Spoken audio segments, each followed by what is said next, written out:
குழந்தைகளுக்கு சிறுநீர் நன்றாக போகிறதுக்கான மருந்து தயாரிக்கும் முறையை பற்றி பார்க்கலாம். அது கழிக்கிறப்பயே ரொம்ப கஷ்டப்பட்டு அழுது வெளியே போகும். அப்போ நீங்கள் தெரிஞ்சுக்கலாம், ஒரு சில குழந்தைங்க சொட்டு சொட்டாக போய்கிட்டு இருக்கும். நாம் குழந்தைக்கு பால் கொடுக்குறோம்லன்னு சொல்லிட்டு தண்ணி கொடுக்காமல் இருக்காதீங்க.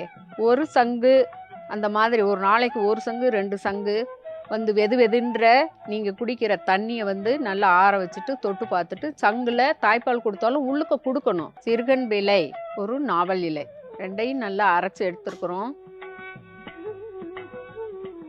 விளக்கெண்ணெய் 1/4 ஸ்பூன் கூட சேர்த்துக்கிட்டா போதும்.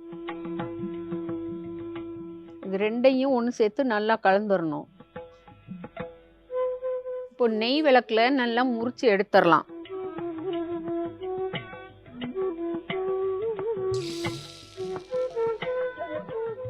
நல்லா முறிச்சு எடுத்துட்டோம்.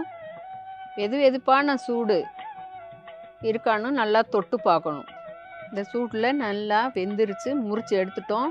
சிறுநீர் தாராளமாக கழிச்சிரும். அதுக்கப்புறம் சிறுநீர் கழிக்கிறப்போ அழுகாது, சொட்டு சொட்டாக போகாமல். அந்த சிறுநீர் கழிக்கிறப்ப அழுகாமல் இருந்துச்சுன்னா தான் உள்ளுக்க இருக்க கசடெல்லாம் வெளியே வந்துடுச்சு, சூடு தணிஞ்சிருச்சுன்னு நீங்களே புரிஞ்சுக்கிருவீங்க.